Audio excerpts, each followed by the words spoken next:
Okay, my apologies. Let me do this again. Welcome, I'm David Vaughn. I'm president of OSCAL Central. This is OSCAL Central Online. It's the January 21, 2024 program. This program is being recorded for later rebroadcast.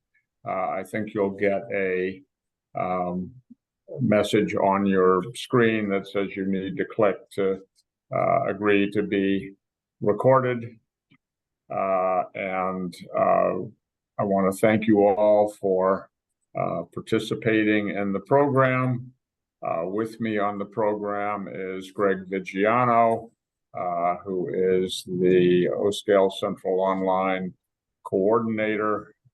He rounds up talent, helps handling distribution of the invitations and working with me on technical issues as well. I thank Greg for his work.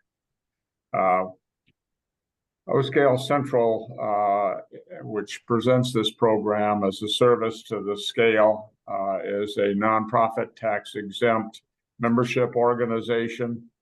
We promote OSCAL 2Rail and we support OSCAL modelers.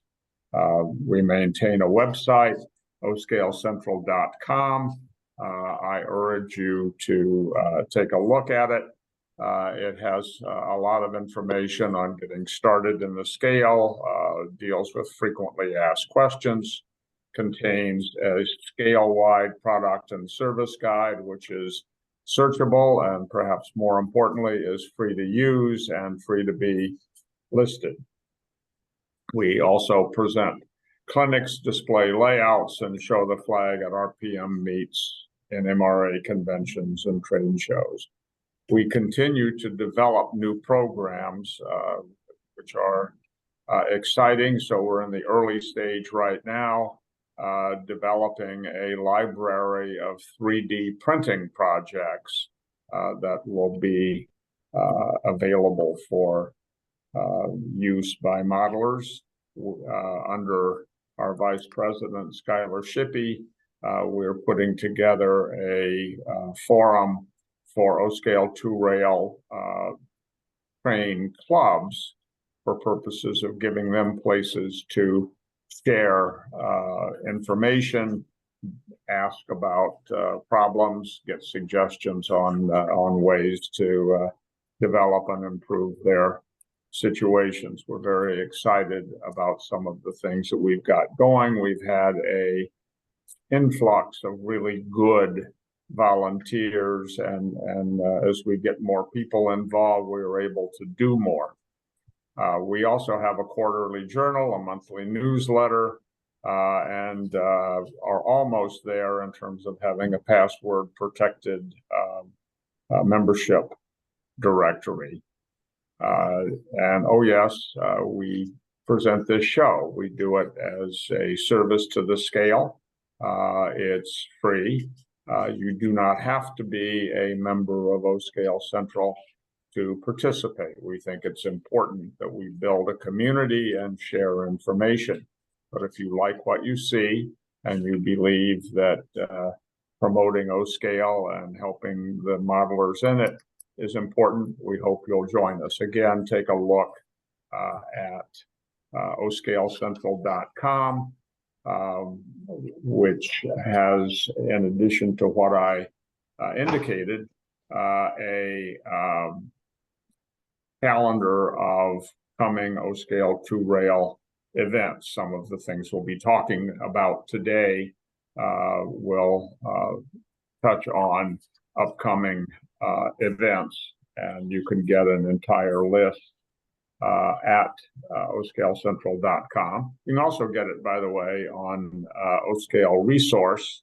And Dan Dowdy, who is not only the editor of OSCAL Resource, but our webmaster, is on the program and may be talking about some of those things. It is our custom to go around the room, the virtual room, and do a very brief introduction so that we know who's on the call.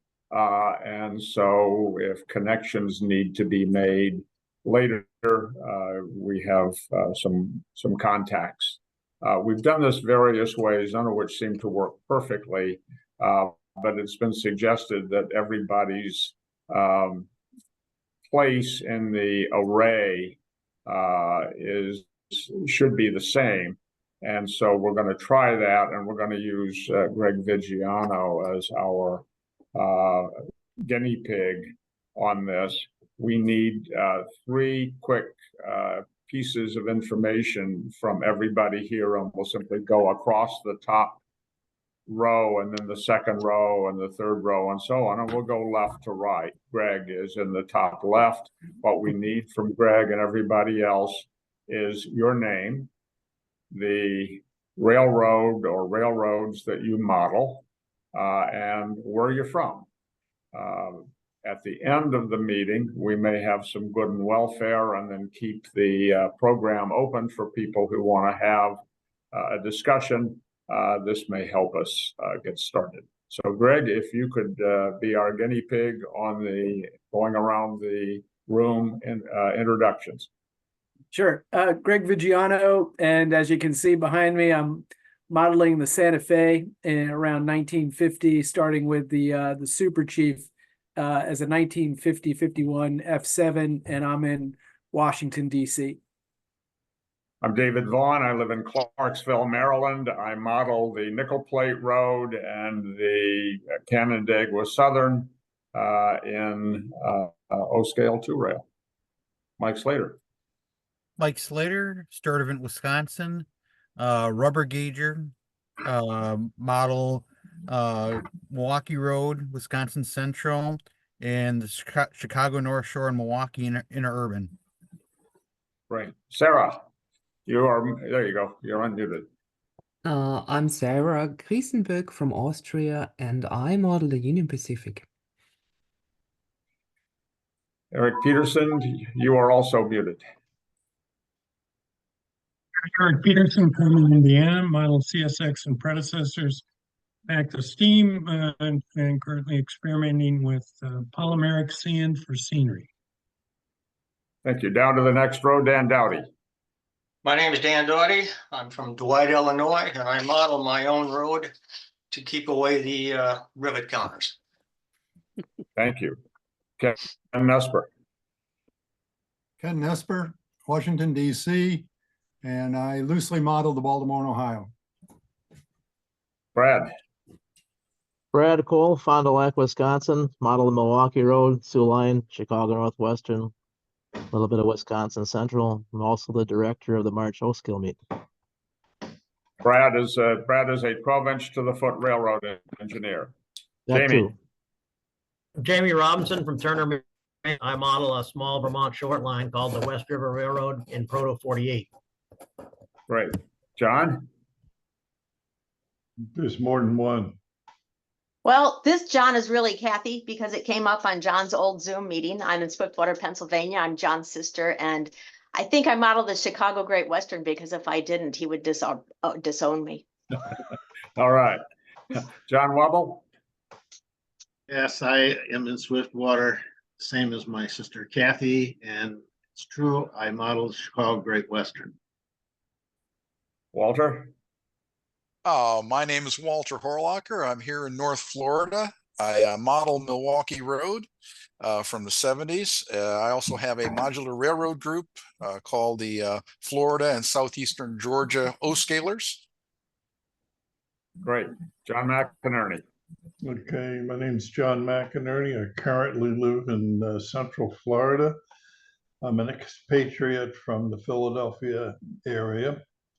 I model the Pennsylvania Railroad, Santa Fe, and a mix of the UP and Southern Pacific. Walter, are you and John plugged in, being Florida guys? Yes. Oh, yes. He belongs to our group, and we just were in DeLand together. He had an outstanding Cal Zephyr train with a Kleinschmidt drive F units at the head end. Saw that.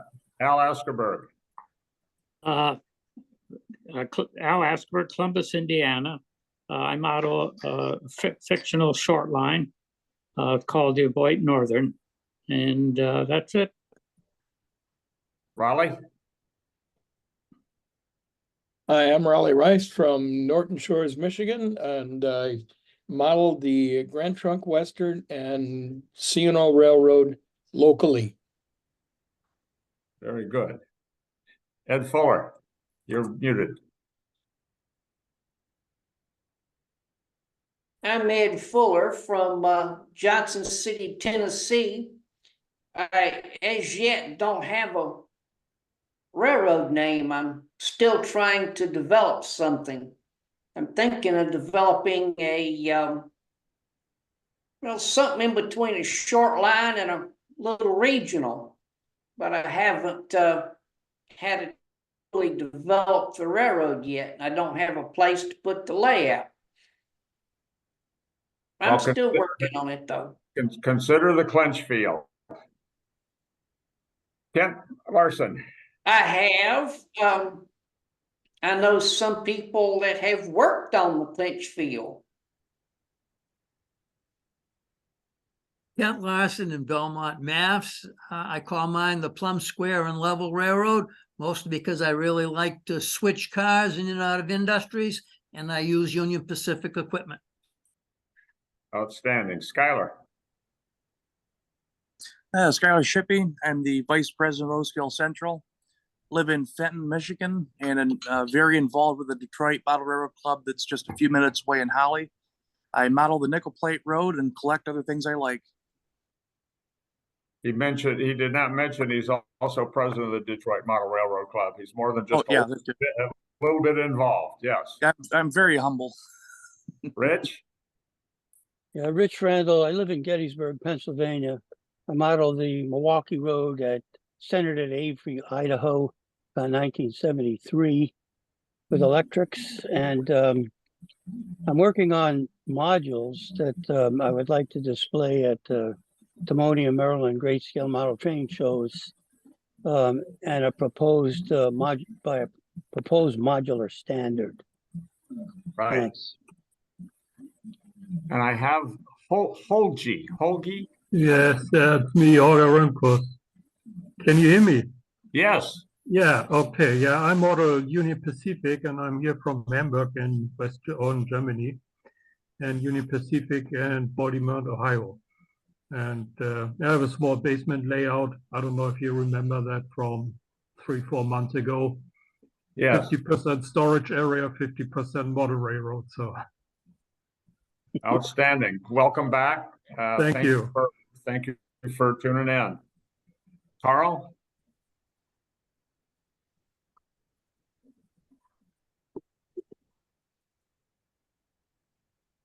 Okay, B.O. Mike, I'm in Idaho. Okay, Carl is saying he's in Idaho. Daniel Rabel? Hello, yes. Hi, I'm Daniel Rabel, and I'm in Cleveland, Ohio. I model the nickel plate mainly, and do a lot of scratch building and 3D modeling and printing. In fact, I just finished up the Cleveland Union Terminal catenary towers. Wow, we need to talk to you. That's great. All right, thank you very much for joining us. We will have some time, hopefully, for a little back and forth at the end of the program for those people who are able to stay. We always start by working with news you can use, and we start by briefing people on upcoming events. And the guy who has the biggest handle on news you can use is usually Dan Dowdy. Did Dan pop off? I don't see him. No, I'm here. Oh, there you are. Okay. Do you have anything you want to pass along by way of general news or more focused news? Yeah, is it possible to share my screen? Please. Can I do that? Oh, I guess I can. You should be able to set up that way. Whoop. All right, well, there's a plug anyway, huh? So we're between magazines. The O-Scale, just came out last month. The next one will be out at the end of February, but just looking at stuff here, you can see that All Nation had a beautiful ad with us last time, and he's trying to get people to order things that he can deliver in Chicago. Save yourself some shipping. So there's all kinds of stuff there. Of course, the March meet's coming. I'll be there. Of course, I think most of us will be there. Yeah, we're gonna hear from Mike Slater in some detail about what's going on with Chicago. Next show is going to be the O-Scale South show in Atlanta. So that's something else to look forward to. As far as news you can use, if you read last magazine, you saw most of this, but just real quickly, Lou from Central Locomotive Works is thinking about doing an SD40, SD45. And I think Brad Cole is the one that's really helping him, or I should say pushing him, but helping him on this project. Lou does not have a website yet. I keep harping on him to let me build one for him, but he's just too busy, so you'll have to get a hold of him on email. But this would be a fully brass custom built SD45 or SD40-2, which I think we really need. Dylan Lambert, if you can see his cars, if he'll be in Chicago, I hope. He's got the G39 and G38 hoppers. If he's doing these the same way, and maybe David can shed some light on this, he's prototyping these here, but they're being printed in China. Is that correct? That's my understanding. Yeah. And the passenger car he did was pretty well received, and these pilot models look really nice. So it's something else to look forward to. And then as long as Dave is here, we'll plug his new Crown trucks. He sent me a pair for review, and we've never done reviews in the magazine, only because I don't have the expertise, and B, if you remember back in the day when Model Railroad used to do reviews, it was always who had the biggest ad got the best review. I don't want to get involved in that nonsense. But I played with them. I put them on a car. What I really like about these, I mean, it's $37. You get Intermountain wheels. And if you look at the casting, the printing, everything is sharp and clean. And what I really like is the pattern on the side. I don't know if that was done intentionally or it just happened, but it looks like a casting.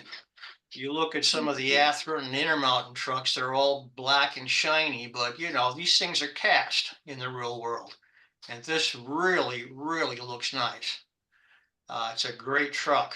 I'm glad to see it come to market. But before you move on, the one problem with the photograph is there are separate journal box lids. And on the photograph, the model that's there hasn't had the journal box lids installed. Other than that, you nailed it, Dan, in terms Well, of... you didn't send them, they weren't in the box. Okay, we can talk about that later. I think Okay, I'm sorry. If they would have been there, I would have put them in. Yeah, okay. Yeah, that makes sense. Okay. Yeah, Okay, pretend there's something there. Atlas, well, Atlas isn't doing a whole lot right now. They got a couple of sanding towers, which are very specific for the Long Island and MTA, but you could probably re-letter them. Roger Lewis, of course, has got his California Zephyr, one more run of those, and that's nearing completion, and you can get a hold of Roger at his website. What's news coming up in the next issue? I don't think this will pertain to a lot of us, but there's a French company coming out with a 060T.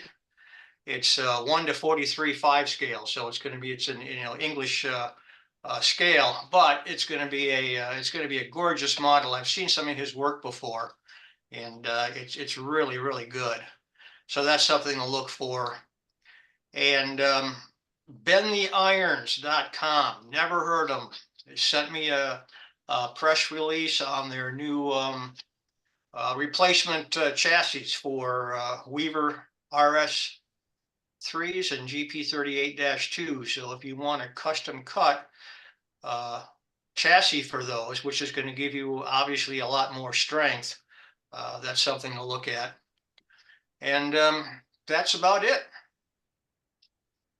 Thank you, Dan. And a plug, by the way, I think, I think this is really a wonderful feature from O-Scale Resource. And that is you click on an ad and you get a link to the website. So it is not simply a print magazine. It is a print magazine with a link to the to each advertiser's website. And I think that's really cool, and it ought to be good for both the modeler and the companies that are producing stuff for 2Rail Out. So thank you, Dan. Makes it very easy to spend your money. Thank you. We want to talk about upcoming O-Scale events, and there are a number of O-Scale events that we need to take note of. The details on all of these are found, as I indicated, both on the O-Scale Central website, oscalecentral.com, and on the O-Scale resource list as well. It's in every issue. But we've got Southern O-Scale coming up in Atlanta at the end of February. We've got the March meet, and we're going to come back to that because Mike Slater and Brad Kowal from Chicago are here. We've got in April 6th an O-Scale show in Harrisburg, PA. Al Judy is doing a very good job of developing that show. Every show is a bit better. And that's on April 6th. On April 13th, the Strasbourg show in Pennsylvania is coming up. And on May 24, 25, and 26, O-Scale West in Santa Clara, California. Take a look on the coming events, wherever you pick up your coming events from, and consider going to and supporting those shows. As we know, the mother church for O-Scale 2Rail is the Chicago March Meet, and it is coming up, and every year it adds a few more features and gets better. And I don't know how Mike Slater and Brad Kowal want to divide up the presentation, but I'd like you guys to tell us all about what's going to happen at March Meet and why everybody should put everything else aside, shovel your car out, and head for Lombard, Illinois. I can just cover the clinics real quick, and then I'll let Brad cover the other portions of it. But we have 3 great clinics slotted here now. If anybody has wants to do the Proto 48 O-Scale Facebook group or the OGR forum, or I think there's also another O-Scale discussion that was typically held earlier on Friday evening. If you're going to have any of those discussions, please contact me either at the March Meet email that's on the marchmeet.net thing, or you can also contact me via my personal email, which is mslater@wi.rr.com. Either of those email addresses will work great. I just want to make sure I get time slotted in that, but we have Sarah, and that might be, we have to figure out exactly how it's going to be done. If it's going to be probably a panel of different O-Scale 3D printers in it and designers. We have a gentleman that is a professional structure model builder that's going to talk about a project that he worked at for a museum display. Even though it's the display was done in N scale, there's a lot of great modeling information in that clinic, and it might put a little peer pressure underneath us O scalers to do a better job on our modeling after you see that clinic. And then the third clinic will be on doing a small O scale layouts. We're switching layout in a small space in it, so you don't need a lot of space to play with O. So I'll hand it over to Brad. Yeah. Oh, thank you. Hello. Hello, Brad. Yes, Hi. Brad, I think you're muted. There There we you go. go. I should be on now. Yep. Again, I'm Brad Cole, the director of the March O Scale Meet. And many of us know what the March O Scale Meet is, but for those that don't, this might be the largest O Scale Meet in the country. We've got a large ballroom, 20,000 square feet, and 350 tables available for us for trading as well as model contest, etc. Right now, we've got a website. It's marchmeet.net, and our layout tour schedule is up. I believe it to be complete at this time, unless we have a late edition. We also have model contest information up that Dan Doughty put together and put up. And we strongly encourage people to finish that model on your workbench and to bring it to the meet and add it to the contest. The contest is always more fun when we have lots of entries. And if there aren't a lot of entries, sometimes it's not worth the time and the space. And we definitely would like to be worth the effort. I think lots of participation, a lot more interest also helps us to get our other projects going when we see what other people are working on. Our general schedule and the clinic/meeting schedule will be up shortly. As Mike is talking, we are looking for moderators for both the Proto 48 clinic discussion as well as the general discussion meetings that are normally held on Friday evenings. I believe David Vaughn said that he was going to do the Proto 48, so that one was slotted. It just the general O scale. Okay. Good deal. I have reached out to Roger Lewis, haven't been able to get in touch with him. I think it would be neat to have him moderate the general meeting. He can mention, what's going on with his project and go from there. But again, I haven't heard back from him, so I don't know if he'll be available. We've also got a guided tour again at IRM. We'll have to get that up on the website shortly, but I talked to Nick Callis. He's willing to do that again. Very successful last year, although it was cold. So again, it's going to be at 1:00 p.m. People meet at the IRM grounds at the office, and Nick will take everybody around to various buildings that people normally don't get to see. But dress warm this year. The people that attended last year all enjoyed it, but they all froze their butts off. So, dress warm. We have a lot of newer people getting into O scale, or at least showing an interest based on the Ken Burney's Facebook group, as well as new people we see registering for the meet. So I think what we need to do to keep this thing successful and going is to reach out to people and make sure they know what this is. A lot of people might think it's just a regular train show, which it isn't, but we need to convey the idea that it's much more than that, and they need to know why they want to be there. As far as the figures, everything is looking positive. Registration is up 27% over the same date last year. Table sales are up about 51% over the same date last year, and hotel room night reservations, that's up 13%. Things look good, but we still have about 51 more tables we need to sell, and quite a few more hotel rooms that need to be booked, so we can rest at ease and reduce the stress of running this thing. But other than that, are there any questions? Yeah, I have one, Brad. How much effort has gone into contacting the local media to raise awareness so you get more traffic, more participation from people in the local Chicagoland area? At this point, we haven't done any of that.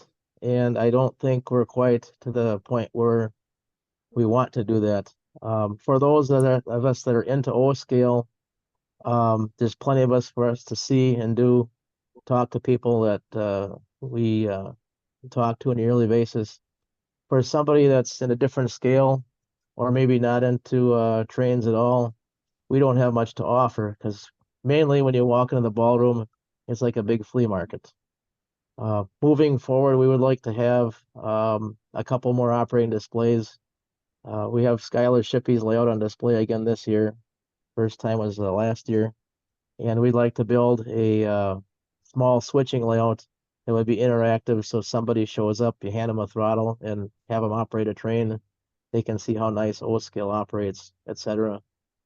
Until we have a couple more layouts, I don't think we're in a position to do that, but definitely that's something that we want to do in the near future.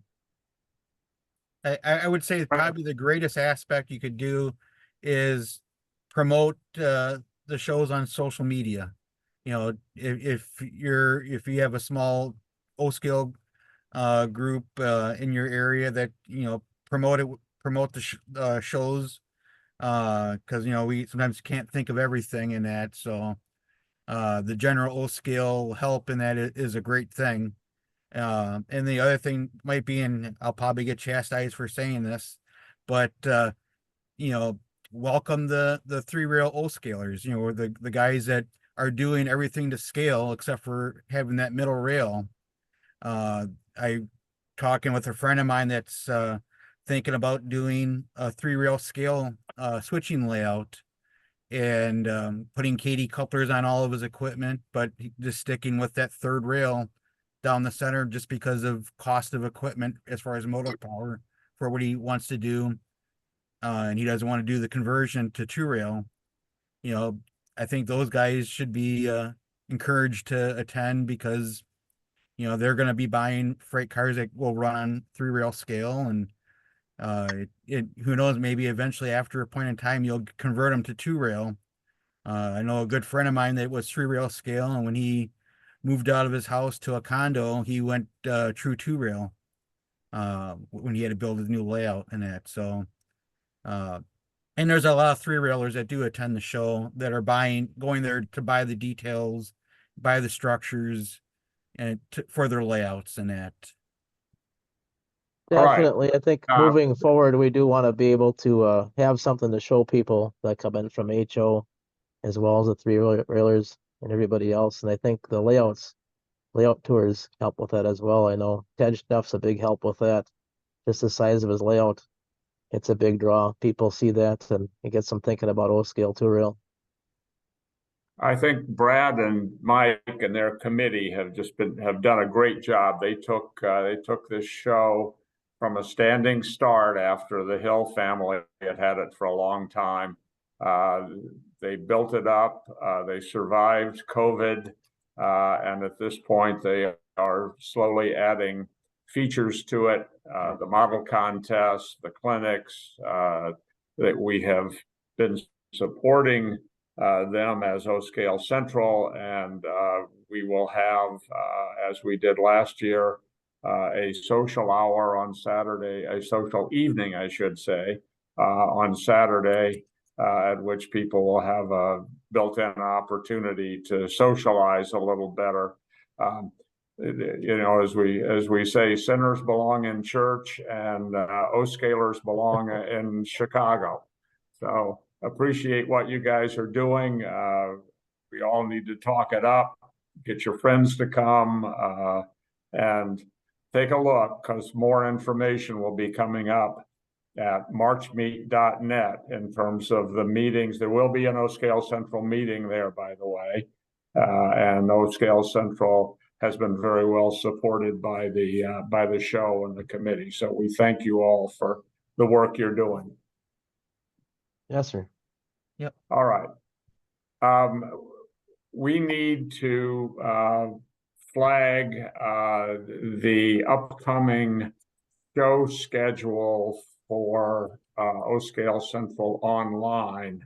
And Greg, do you have some information about that? Do you want to pass along a schedule that people should have gotten with your last invite here? Yeah, so next month, February 18th, we're looking to finalize the program with that and possible layout tour with my neighbor Bernie Kopinski here in Alexandria, Virginia. His layout is a unique Civil War era operating military railroad by the north. And then also Al Judy will possibly give an update on his activities and also with the narrow gauge work that he's doing. And then we're also trying to line up somebody to do a program on layout photography, and then David will do the second installment of estate planning. Then we have a meeting on March 10th and April 21st and May 19th with those programs or presentations still being decided. Also, I'd like to take the opportunity to let everybody know that I'm working with Dan Dowdy on establishing the CAD catalog, and we're starting to populate that part of the O-Scale Central website with models, but we haven't made it public yet because we'd like to work with the organization's attorney to make sure that we have the website's terms and conditions updated for using these models and just specify proper use of or proper attribution of those items to download. That's about it, David. Thank you. And let me not only thank Greg for the work that he has been doing, but also to solicit people who are on the program here for some additional help. It takes money to and time and focus to make these programs work. And Greg and I are both up to about here in terms of our ability to do this. So we need some help. If anybody is able to volunteer or has some questions that might lead to that, I think the best thing to do would probably be to reach out to Greg directly. And it's greg.vigiano@gmail.com, right? Yeah, that's correct. And I'll put that also in the chat for people to contact me with any kind of program ideas or how to get more involved in what we're doing to promote the scale. Yeah, thank you. Thanks very much, Greg. I always say that O-Scale 2-rail is the best kept secret in model railroading. And I'm pleased that there are some efforts to blow my cover on this. For those of you who are not already plugged in, we managed to score both Railroad Model Craftsman in the January issue with John Sethian's O-Scale 2-rail layout as the cover story. And in Model Railroader, we got the February issue with Ed Rapé's beautiful O-Scale 2-rail layout. So if you don't regularly get those magazines, you might want to look at them. If you've got modelers from other scales who are on the fence, they're very well done articles and very well done layouts. And in fact, Ed Rapé has agreed to be on O-Scale Central online sometime later in the year, probably May or June. I'm pleased to say that he has done a great job and can really tell a great story about his layout.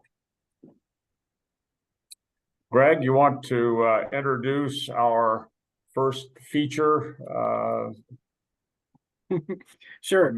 John Wubble is up next. He is the proprietor of All Nation Model Railroading Company, and has taken it over a few years ago and has quite a product line in reviving the brand. John, are you ready? Mute myself here. There you are.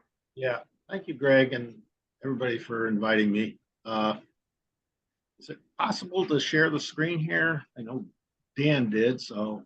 Yeah, on the bottom menu bar where it says share screen, just click that and then select which window you want to share. Okay. I just got a couple of slides here that might Yep, looks good, John. be helpful to talk to. And if I can get it to go to a slideshow, it'll be easier. So can everybody see that? Yep, looks great. Well, best I can do is thank the help I've been getting. First off, my sisters have contributed a good deal to help revive the old brand. And Kathy has specialized in the parts, and it's keeping me straight because there's so many screws and washers and stuff that we had to really reorganize the database. And we've been working on this for about 3 years now. And my sister Loretta does a lot of the website upkeep, as Dan Dowdy knows, because sometimes we pester him for his support. And we're grateful for that huge plug he gives us in the magazine all the time when we have some additional product announcements to try to get the word out. And I think what we've been trying to do is to stay aligned with same type of mission that O-Scale Central has. And when we get somebody new looking for parts or kit or wanting to upgrade their models, we always try to stick in a cover letter and promote O-Scale Central. And when there's a show like Strasbourg or even the March meet, we'll throw a flyer in the box or the envelope and get the word out that way. So that's our vision and our mission currently. And we have some goals, and we still probably got a good 2 years to go to get through everything that came from the Pope Family Trust 3 years ago. And it seems like every day we're finding the clues and getting the sub-assemblies and the parts together for various systems that used to be sold in the hobby shop in Chicago years ago. So we're trying to innovate new products as well to advance the hobby, and in so doing, try to interest new modelers with some, easy beginner kits and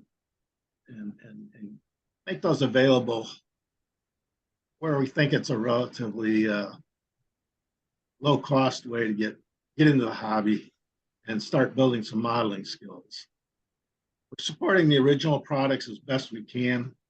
And like I say, we've enhanced our operations and the inventory system. So if somebody asks for an item and they're giving us the old catalog part number, we've stayed with that so we can put our finger on it quickly, and the new part numbers are assigned when we have something new to offer.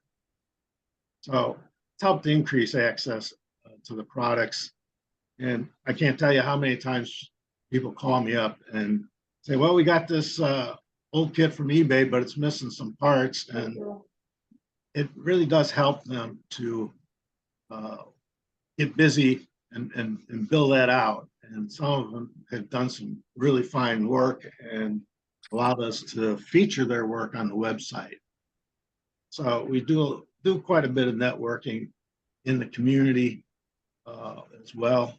And my son has chipped in a little bit on the social media end because I'm not finding the time really to devote to that as much as I would love to. And so he kind of keeps an eye on that for us a little bit on the side.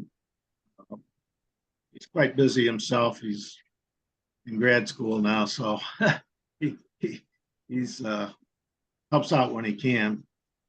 Of course, my wife, she does a lot of the running around, particularly on the shipping and getting stuff out to the post office or to UPS. So I'm trying, as I go through here, to remember to thank everybody who's helped me and a lot of the modelers that have come to us. Now, the business is about 100 years old, and we have documentation stating that it was established in 1923. And I've spent quite a bit of time this year researching it and documenting it to write a very comprehensive history on the company. And I know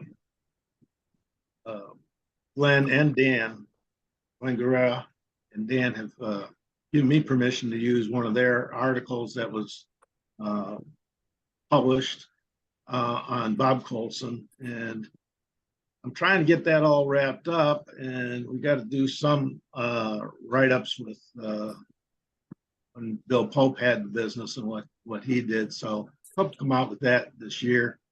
Should be an interesting, very interesting read. And I've had a lot of comments and folks who have known worked with All Nations in the past verify some of this information. So as far as innovation goes, we're trying to bring out new beginner products, new 3D printed development work, particularly on special requests. And we're trying to do some instructional videos as we go along, because I think probably even in years past, instructions for kits could have been written up better, but today we have the luxury of doing clinics or videos, and even when we put a product out, have a good product description of how and maybe to assemble a kit, or at least one way to skin a cat when it comes to that. And that helps a lot of modelers. So we're also trying to revive some of the old kits and bring those back. We source parts that are in short supply. And one of the things we've tried to concentrate on recently is restoring a lot of the stamping dies that were used to produce parts like Z braces, boxcar doors, boxcar ends, where they were stamped in brass or metal. We recently have been working closely with Marty Milner, who you know is probably well known at Scale City Design. And we've had a lot of the spin casting dies that came with the company. And as it turns out, Don Kyle, the previous owner of what Scale City had acquired from Don Kyle's wife, and Bill Pope had gone in and had purchased the O-scale for Walthers, and they worked together. And so a lot of the dies that Marty has are probably very close or similar to the spin casting dies that we have for producing detailed parts. So we'll be working very closely with him on that in the future. He's taken some of our dies to see if their age affected their ability to create parts, but he says they're in pretty good shape, and he's testing them out for us as we speak. We tried to enhance our workspace and be a little bit more efficient around the office and get the supplies in that we need. The website continues to become developed and more mature, trying to get better photographs out there for for the modelers. And I think one of the things we've been able to do recently is start digitizing a lot of the old catalogs and blueprints and archive stuff that came with the business and get it in the hands of modelers. Not only because it's interesting, but if there's something out there that you want to build from scratch or model, it's very useful to have a good drawing, and they're not doing a heck of a lot of good sitting in our file cabinet drawer here. So we're going to try and get more and more of that out. We're trying to maximize our shipping efficiency so we can pass that on to the customers as well. That's, I think, for every business is always an ongoing effort to control that and keep it minimized cost-wise. And on the website, we have the modeler showcase. We have tried to connect with a lot of modelers who just consistently send us photographs of a lot of their great work. So for 2024, we're going to have more of an emphasis on our transmissions and drives and motors.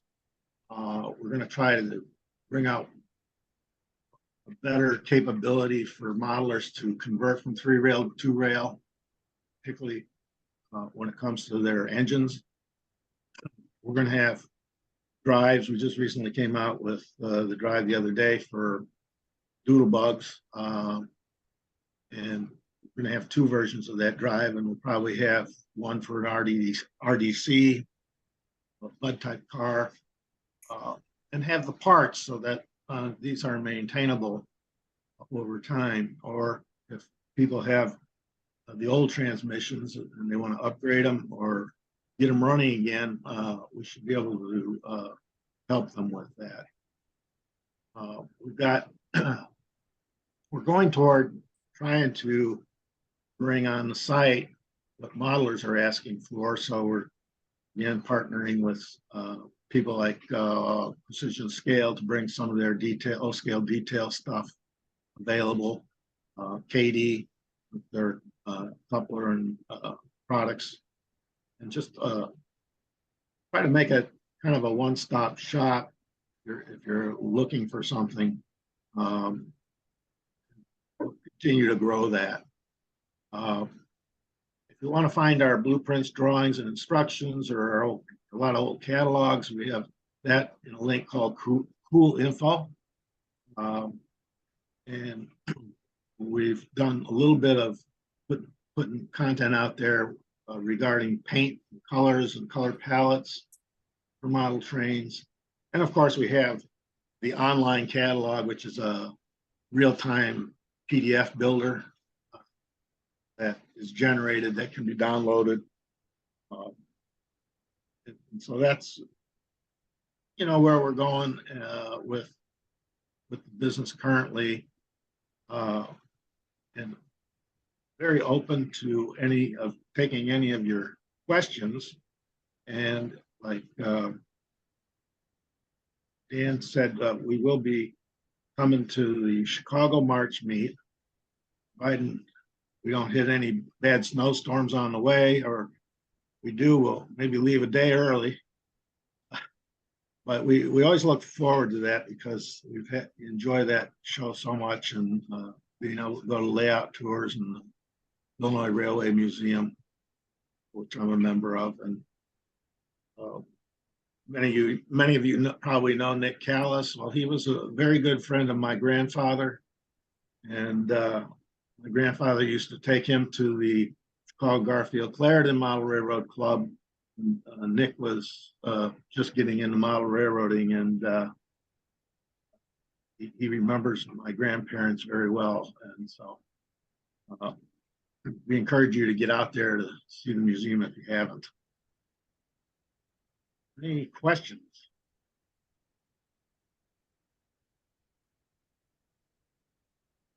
John, I have a question. Can you hear me okay? Yes, I can. What is the most popular item that you sell in terms of your engines or other products available? Well, I would have to say probably two things. First, the parts are the biggest deal.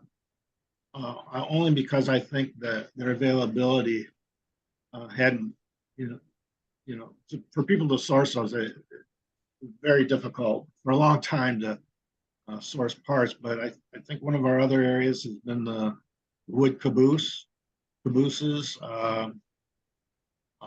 and perhaps some of the traction stuff, believe it or not. And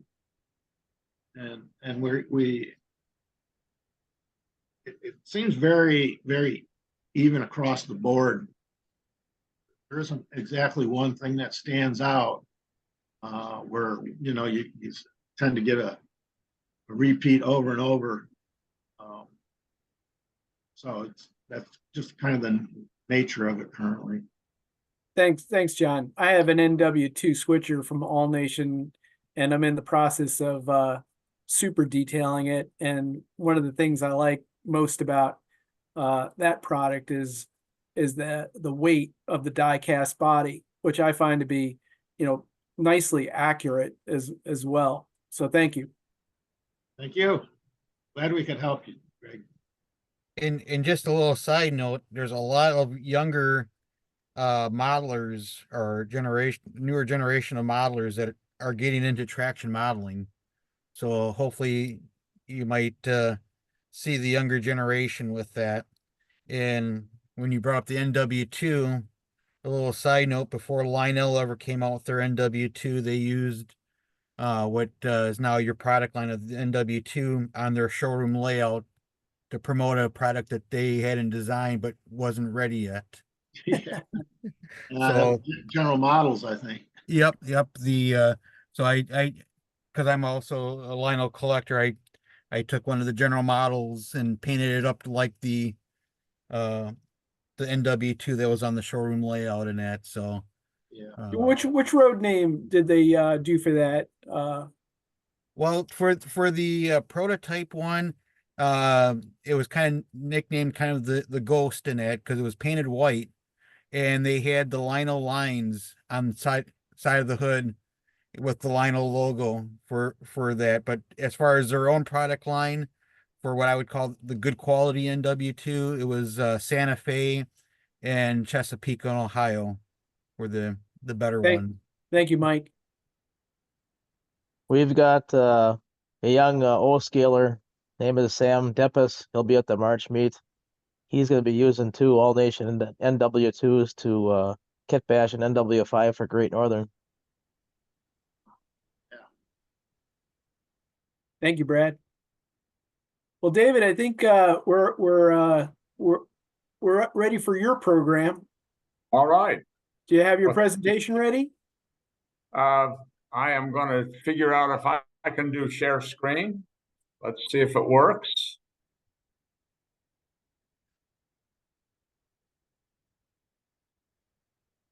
I blew my punchline on this. Okay, come on. Yeah, I think you're sharing your screen. It looks good. Right, except I, for some reason, cannot make it. Come on.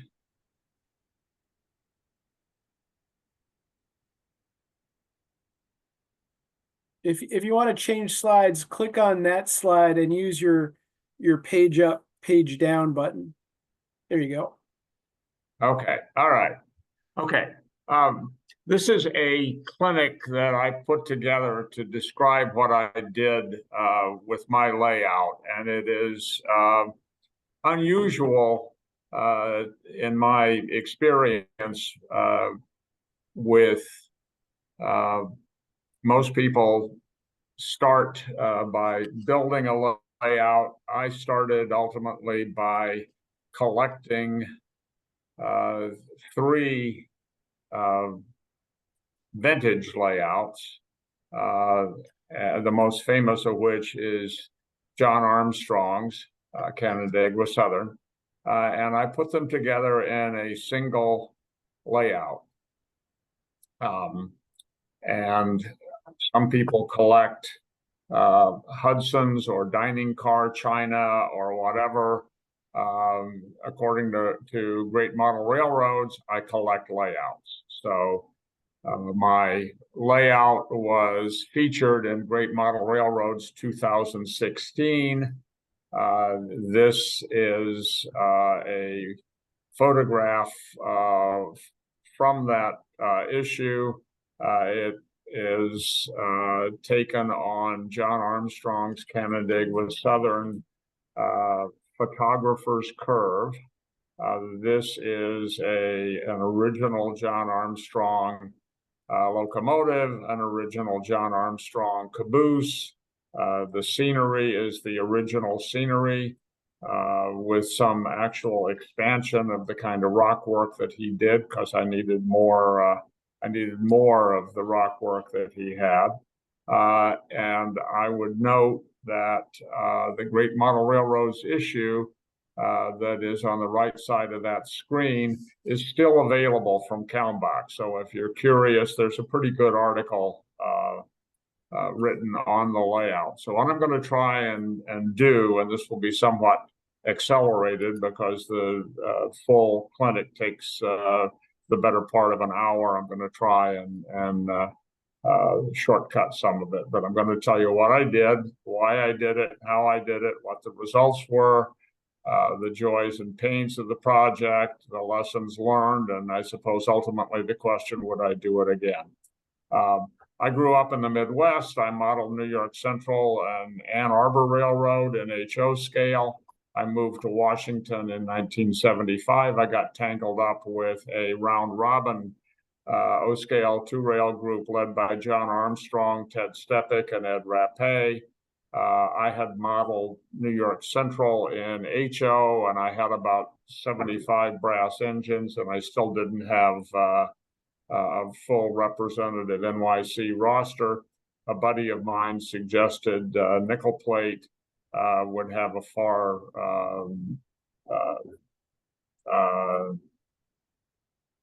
excuse me one second.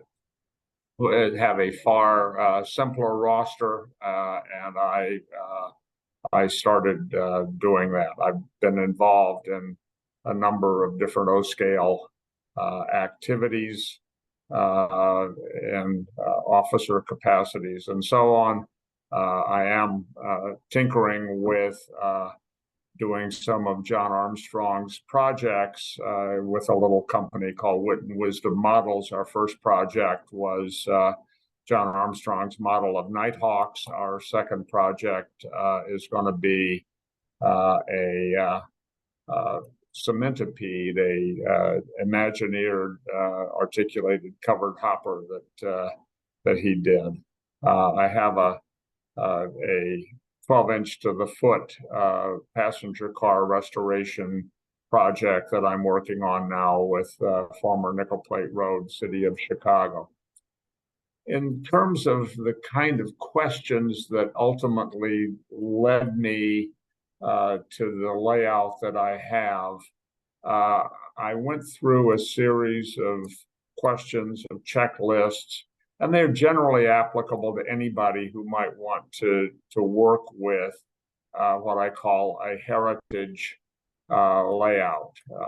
And it always starts, is the layout worth saving? Is there something special about it? Level of detail, quality of construction, specific components, whether it's a prototype building or feature, whether it's something that is highly compact in terms of the amount of work that went in, like an engine servicing facility. Is there sentimental value, a family, a friend, whatever? When you're making those determinations, do not assume that you will be able to save time or money by what you do. There obviously is some savings in terms of coming up with your bench work, your track work, your scenery, but there is a downside on that. The older layouts will have outdated materials. outdated structural and scenic techniques, obsolete wiring and technology, and potentially dangerous things, rusty rail, splinters, asbestos, and so on. If you combine multiple older layouts with newer parts, you got to worry about the fact that standards of track and standards of construction are going to require meshing them to get them to work together reliably. And there is always additional costs to cut up, move, and reinstall the layouts. So if you're interested in doing this, you got to start with a plan and where does the heritage layout or the components from that layout fit into the plan. Sometimes it's easier to just say, no, I'm going to start from scratch. I'm going to use current components and I'm not going to participate. But there are, as we'll see, some real rewards in doing that. So the first step would be disassembling and moving the layout. Again, you have to have a track plan, an idea of where it's going to wind up before you start cutting it apart and moving it. You need to think this through, working harder. Working smarter, not harder. And you need to figure out where the components are going to fit in, maintaining the structural integrity of the pieces you cut apart, minimizing damage to track and wiring. You need to have pieces that are small enough to remove from their present location, and you need to have them small enough to move back into whatever the new location is going to be. I worked with 3 different layouts, all of which were well known not only in the Washington area, but had been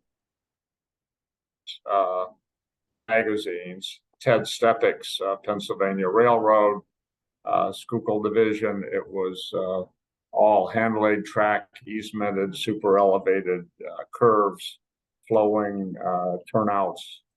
I worked with Ed Rapace's Pennsylvania Railroad. I told you that he is the cover layout story and model railroader for February, but Ed had a prior layout that was good enough to be the cover layout in model railroader in March of 2000. When he moved away from Washington, he decided to start over again on what is now the absolute magnificent layout that is featured in February MR, and about which Ted is going to talk when he Ed is going to talk when he appears on OSC Central Online. So I acquired both of those, the Stepik layout from the family after Ted passed away, and Ed when he decided to do away with the compromises he had before. The third layout, and obviously the most famous, is the Canandaigua Southern. At the time, it I think was probably the best known layout in the hobby. He used it to develop and test his principles on layout design. He had 2 separate series of articles in Model Railroader that described the layout.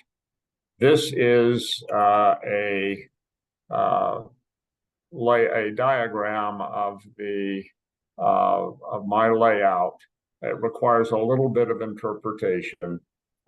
Look down at the bottom panel first, and you will see about halfway to the right a brown, what is basically a workbench and utility room, and that everything to the left of that I call the front room, And this layout, this front room has the stepic layout, which we'll look at in a little more detail later. And my room was actually smaller and of a different shape than Ted's original layout. So I had to make it multi-level. If you look on the top panel, you will see an A, which ties into the A on the bottom panel. And that layout was originally self-contained in only the front room. And what I did was have two staging loops, one over the top of the other, that actually circled around the water heater that is in the workbench utility room. The right half of the layout is the back room, and for there are three major layers or levels. The first layout level is the lowest, and that is in the lower panel. And as you go from the front room into the back, you will see a turntable and roundhouse. That is the turntable and roundhouse off of John Armstrong's layout. To its right is the freight yard that John had, and to its right and in the back is the passenger terminal. As you go around the edge of that room, in the corner is the Warm River Depot on John's layout, which is modeled on Point of Rocks, Maryland. And then to the left of that, along the back wall in the lower panel, is Photographer's Curve. We saw a photograph of that later. It bends around and goes into a lower staging loop. I needed much more space for storing trains and having them work with a timetable coming on stage in sequence than I had, so I added more tracks. That said, the next level above the Canandaigua southern parts of the layout is in the center panel there, and the center panel ties into the upper level from the front room. So if you follow on around from A, all around on a level above the stepic yard and engine terminal, you go into the back room and you go in at a level above where the Armstrong components are, and you go around above and come into what we call Rapé Yard, which is based on Ed's abbreviated Enola Yard, and then up the approach from Enola up toward Horseshoe Curve, and that's where you see the arrows and the C in the middle of the center panel. It joins the upper level, which is on the top panel, and it goes around, and there is a multi-track staging area. And the lower staging loop down in the first panel at the bottom is at about 32 inches. The upper staging loop, which is on the top panel, is actually over your head. It's at about 80 inches. You walk underneath it. All of the levels are connected, and it takes about 35 or 40 minutes to go all the way around the layout. Now, what we're going to do next is look, and I don't want to focus too much on who Ted was, although he was a remarkable guy. But the layout in the lower right-hand corner is from one of John Armstrong's layout books. He designed the layout for Ted. It's interesting. It's in an almost square area, and other than the main yard, there is no straight track anywhere on the layout. It's all curved to make it fit. So it really used the space extremely efficiently. When I saved the first layout, the Stepik layout, and I want to look in the lower left-hand corner of this slide for a picture of Ted at his layout, and you can see the flowing nature of the track work. It was really beautiful and all hand laid. And that's one of those, you really don't want to put this out in the trash. I have in the upper left-hand corner the obligatory, before you start building a layout, you got to deal with the basics like drywall and wiring and insulation and ceiling tile and so on.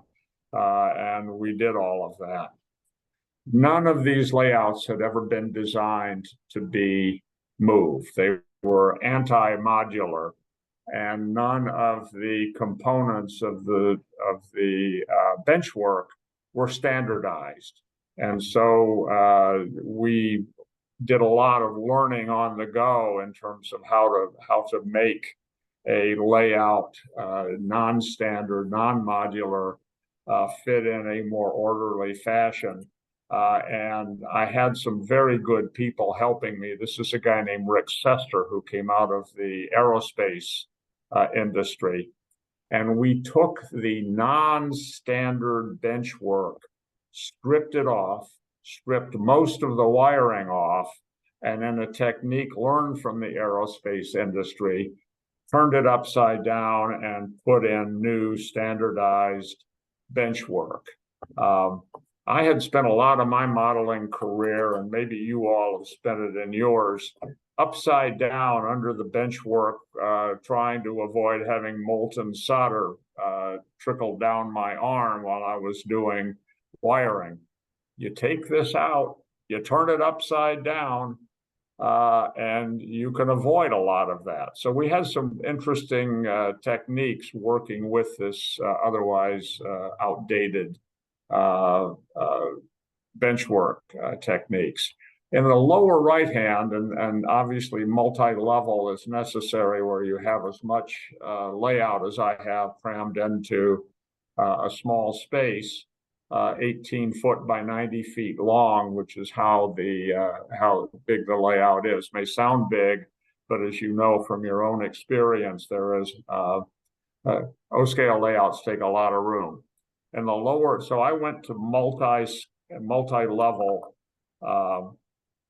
bench work, and I wanted to avoid the necessity of using constant bracing for the lower section. So I affixed the layout sections that were in the upper parts of the multi-level layout to the wall, and then I suspended the front edge of the layouts using braided wire attached to the overhead roof studs through the acoustic ceiling. You can see the vertical wires there in the photograph. I later built telephone poles using hollow plastic tube with cross arms and scribed texture and paint to conceal those, and it works really, really well. Now, for Ted's layout, you can see in the red outlines the different components of the layout that I took. We'll come back to what the layout looks like. after the pieces have been put together. But each one of these was removed, salvaged, and put into place as part of the new layout. It's kind of interesting because when I did the article for Great Model Railroads, I got to it and they were very interested in the story. A very talented photographer named Paul Dolkos did the shoot, and we were all systems go. And they said, "Well, where's the track plan?" And I said, "Well, I don't have a track plan. I just took the component layouts, blew them all up to the same scale in an enlarging photocopier, cut off the various components into paper dolls, and then moved them around in a template of the space into which they were going to fit." And they were very kind about it. They said, "Okay, no track plan, no article." So I had to go ahead and backwards engineer a track plan, which a friend of mine, Bob Levesey, and I were able to do. But these are the components of the STEPIC layout. They were not in the same place as on Ted's layout, and some of them were trimmed and modified. The second layout was Ed Rapace, as I indicated. He's a Pennsy modeler, by the way, and his present layout, the one that's featured in next month's Model Railroader, is just stunning. This one had a number of compromises. His view of Horseshoe Curve only had 3 tracks, and it went the wrong way. I've forgotten whether it's west to east goes up or whatever, but whatever it was reversed. I could certainly live with it, but it made Ted crazy, so he decided to leave it behind and start anew. But when you look, that upper staging loop that I showed you that's up above your head is the lower right hand. The components going up the grade to past Horseshoe Curve are to the left of the upper staging loop. The lower staging loop is actually in the middle. That's before I added a bunch of tracks to it.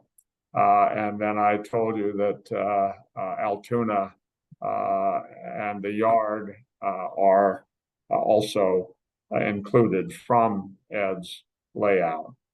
And finally, this was John Armstrong's layout. I suspect everybody knows who John Armstrong was.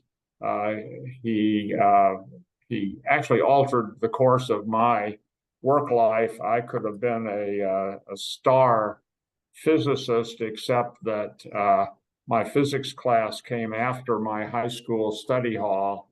And I found that if you worked reasonably well at concealing it in a notebook, you could have a copy of John Armstrong's Track Planning for Realistic Operation inside what looked like your physics homework notebook. There may be other people who've suffered similar kinds of career diversions, but that was mine. John's layout really was a landmark layout. A lot of the things that John did are now commonplace. The beyond the basement, where you see your own railroad as part of a larger system, designing in obstacles, doing it to standards by the square, being able to follow your train around, and so on. Looking on the front end at the grit givens and druthers about your layout. What do you have to deal with? That lolly column in the middle of the room, or the steps going up one side, the furnace that you got to navigate around. And what do you want to do? I want to operate big boys and 150 car trains. How do you harmonize those? And John walked people through how you do that. His layout, he was a federal civilian employee as an engineer, and he didn't make very much money. So a lot of the stuff that he did was really on on the budget. His turntable pit that I have is comprised of sheet metal from oil cans, and you can still see mobile oil on the outside of the turntable pit. But he used his own layout and the excellent writing and photography that he was able to do to develop these ideas and illustrate them. His layout was actually pretty small. That layout, which has a lot going on it, is only 24 by 36 feet. And we will see, I was able to use a lot of the components. As I indicated, that the top section is John's engine terminal and his freight yard and his passenger terminal. Since the Great Model Railroads article, I have used the next component in a mid-level edition. I won't try and cover all of that today, but the one below that with the water is the component of the layout that includes John's famous cosmetic 110-foot curve called Photographer's Curve. So when I started construction in 2001. The layout was open for the 2004 Scale O National Convention, which was held in Washington. At that point, I only had the front room and I only had the stepic layout. And I had always vowed that if I found the stepic layout fun to operate, but found it too small, that I would consider putting an extension on the basement. And fate conspired to make those decisions and moves quicker and more dramatic than I had anticipated. John Armstrong passed away. Ed Rapé moved, leaving his layout behind. As we all know, when an owner passes away or moves into assisted living or to a condo or whatever, the kids come in with limited amounts of time. They contact a real estate agent. The real estate agent goes through the house, goes down to the basement, and runs out of there screaming. The layout's got to go. That in fact did happen. We needed to move fairly quickly, and I made a determination to put an extension on the house. I was able to store the two layouts, the Rapé components and the Armstrong components, in a storage unit. I don't recommend that. It's a pain in the butt, and it takes time and costs money and invites damage to the layouts and so on. But I did in 2005, 2006, I dug out a 16-foot crawl space and put a 25-foot new basement with a conservatory on the top. I thought I was going to get a lot of credit with my wife for the conservatory, but she quickly figured out that the conservatory was just a way to keep the rain off the layout. So I didn't get any points for that. Digging out a crawl space underneath the basement is actually a little more complicated than you might think, because you got to figure out how not to have the house fall into the hole. So we had to get a structural engineer involved and figure out some false work to maintain the structural integrity of the house. Here are some interesting photographs. The top left is a photograph of John Armstrong, who actually was able to come out while the while the Stepik layout was being built. John actually liked Ted Stepik's layout. You remember the one with no straight track other than in the yard, better than his own layout. It was more sophisticated in design, and he was very pleased that it was not being put out in a dumpster the way so many of them are. I include the two photographs of the layout, the top right and the lower left, because they illustrate what it was like to disassemble the John Armstrong layout. And you will note, first of all, it really gave me great pause to take a Sawzall to the most famous layout, and certainly on O-scale at the time. And it also shows the rather crude, definitely non-modular layout construction that we had to contend with. Taking photographer's curve in half, as the lower left-hand photograph shows, was quite an experience. These things are bulky, and the lower right photograph shows a buddy of mine that I worked with who had a ton and a half truck that we put.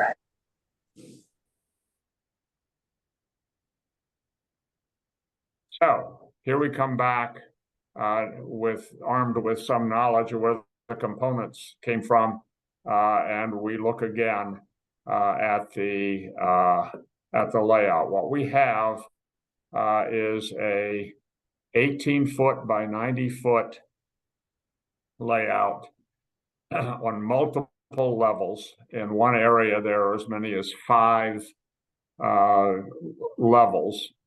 On the right-hand lower panel is the lower staging loop.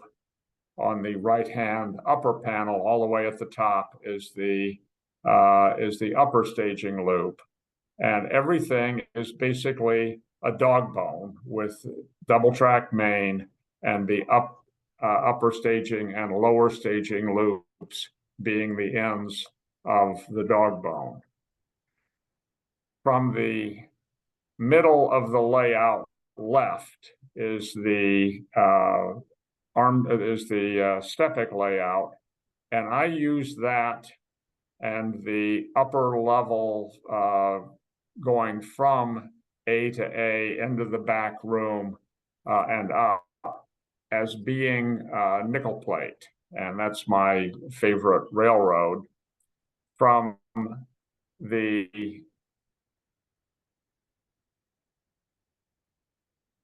back of the front room forward, where you see the Armstrong components, that is actually Canandaigua Southern, and I try and operate it as John Armstrong would. I've been fortunate. I have 5 of John's original engines, as well as a lot of his passenger cars, and I operate it,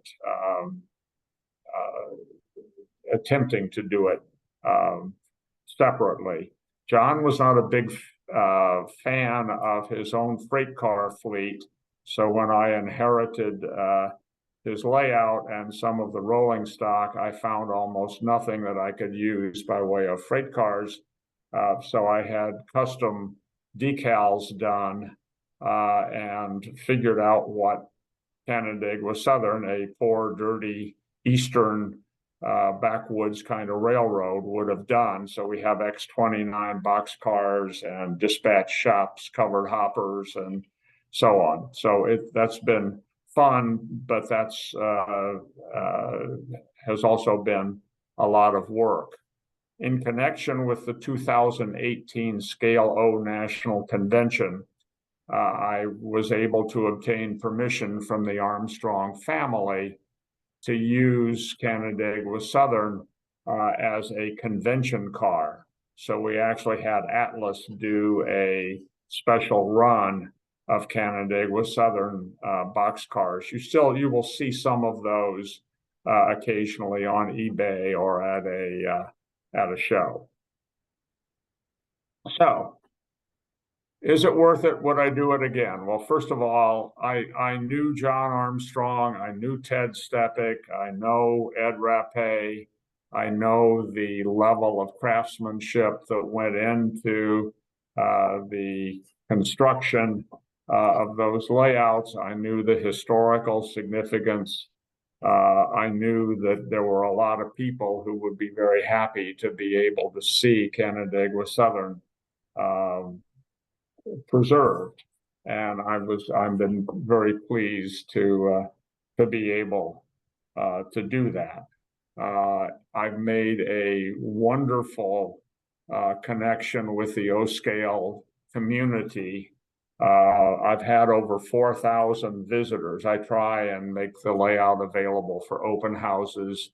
When people contact me, I try and make it available for tours. And I've had, as I said, over 4,000 visitors through. They don't come to see me, but they certainly come to see John Armstrong's layout and perhaps some of the others as well.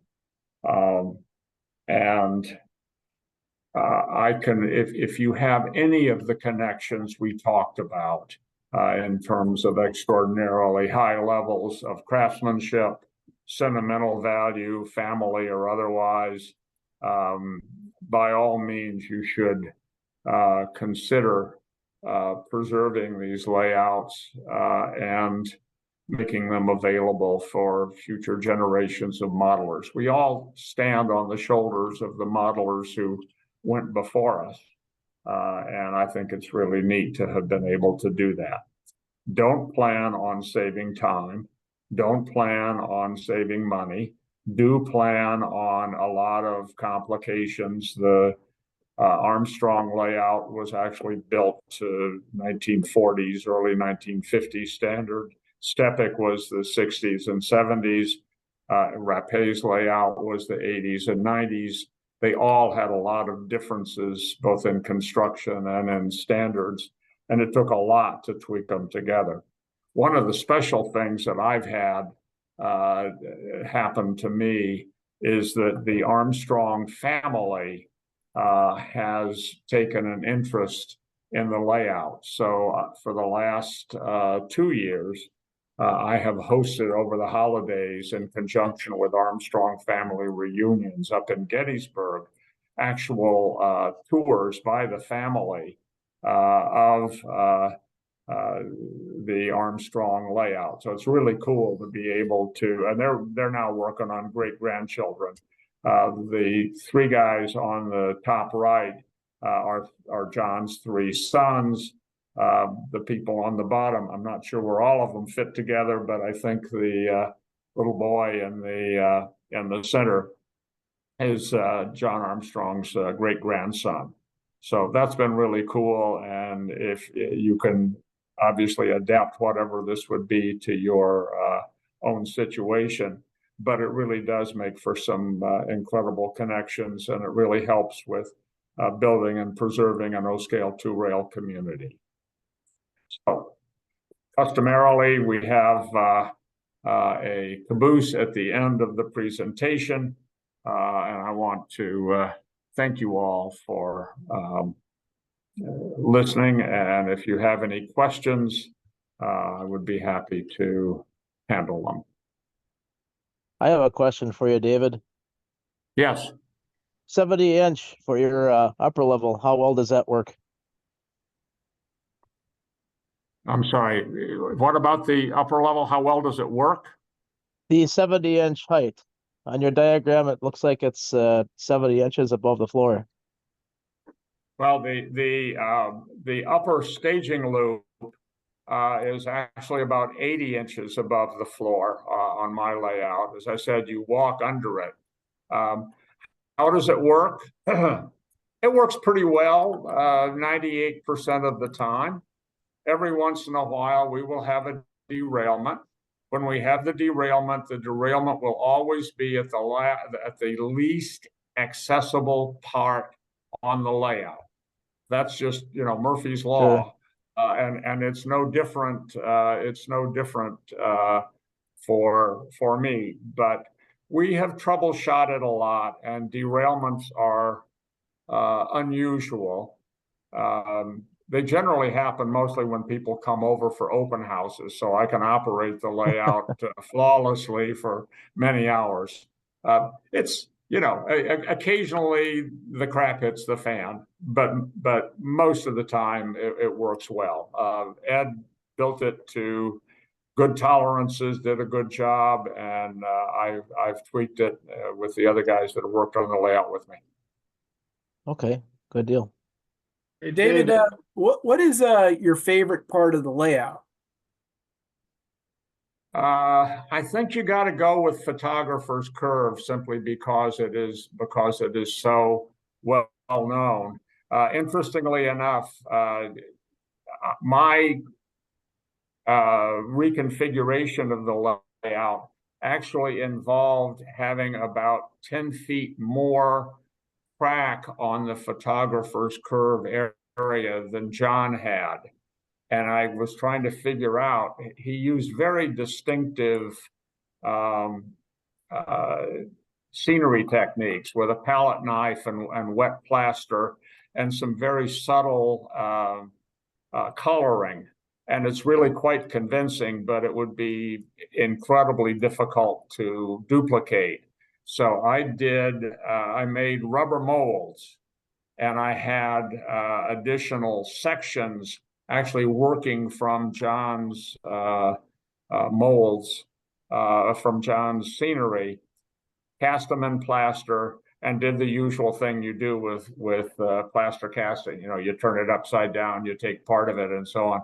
And then I had a fellow who was working on the layout with me, whose wife was an artist, and she did the color blending. And it turned out well enough that it's very difficult to see where John's original layout ends and the new part of photographer's curve continues. Thank you. David, could you speak briefly to Lavezzi Junction?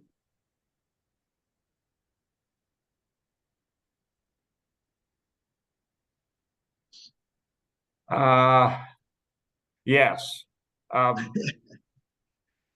moved. Lavezzi Junction is where John Armstrong's model of the Point of Rock station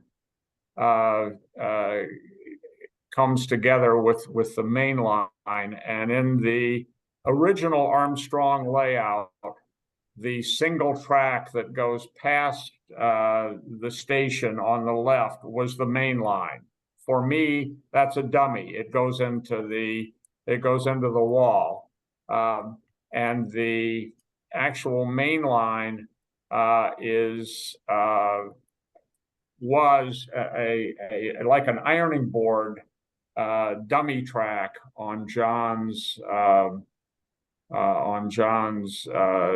layout, and I basically did away with it and made it part of the main line. So things have been moved around a fair amount. They no longer fit together as they did with John. One of the funny things was John was a big proponent of Givens and Druthers and building his layouts by the square. So he would have rather precise standards in terms of his minimum radius and so on.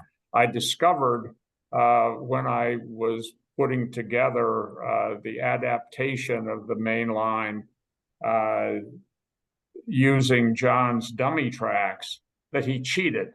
His minimum radius there is not what he says his minimum radius on the railroad is. So I had to do a lot of whittling, and Bob Lavezzi, whom some of you may know, also had to do a lot of whittling to make it work. But John was faking it in his own standards. As far as I know, only on the dummy tracks that came off. If you get a chance, look at John's track plan, and you'll see where this basically tracks to nowhere that he used for a little bit of off-scene staging show. Well, listen, I know this is a long presentation. It's certainly longer than the usual ones that we try and do on the show, and I appreciate your David, one last question. Do you know if John Armstrong, I mean, he wrote a lot, and he wrote several books and manuals. Did he have a favorite that he was most proud of? A favorite book? Yeah. Let me answer that two ways. One is there is a layout. There's a book called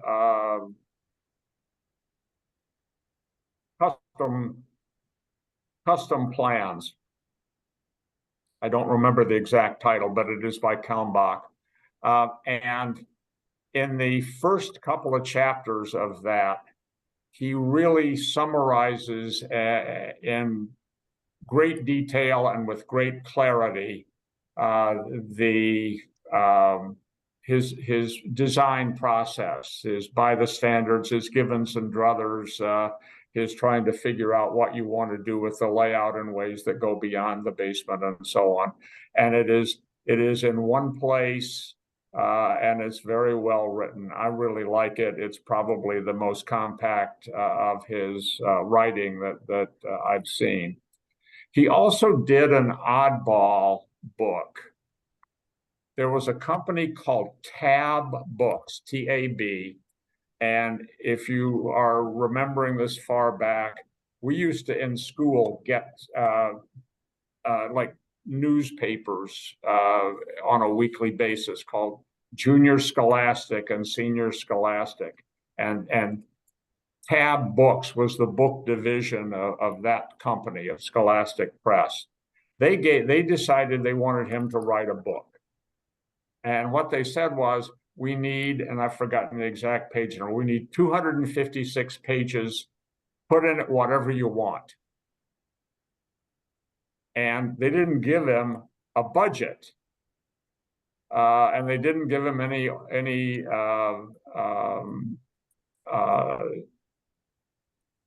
design assistance. So what he did was basically handwrite the book and hand draw the various track plans and the examples of operating conditions and so on. And it's basically just looking, and John, of course, was an engineer and a very good draftsman. So it's well done, but it almost looks like you are looking at the pen of John Armstrong. And when he puts it to the paper, his ideas just come out on the page. What year was that? I'm sorry? What year was that? I don't know, in the 70s or 80s, not later than that. You can still get it on Amazon or any place you go for your model railroad books and magazines. And I think it's called something clever like Model Railroad Track Planning or Track Planning and Design. It is a yellow cover. It is only available in softbound. They printed it on really poor quality paper. So the present condition of the books that you'll buy actually have a little bit of a brownish or faded tint, but it is a great book because it is straight from John Armstrong's mind onto the page. So those would be my favorites. He wrote 5 books for Kalmbach. Track Planning for Realistic Operation is certainly the best known. It is in its 3rd edition, and I believe it is still in print. It was last time I looked. The others are not. And John wrote a great deal. If you look on any of the indices for model railroader and other model railroading magazines, he has something like 450 topics on the model railroader index alone. He did custom track plans as well, and sometimes you will see those surface, or you may know somebody that used one. That really is a topic for another time, but that whole process is fascinating. I'm very pleased to have had the full cooperation of the Armstrong family. And in fact, I have John's project notes, photographs, drawings. I have a bunch of his custom track plans, and I have his slides from his prototype ventures, which were considerable.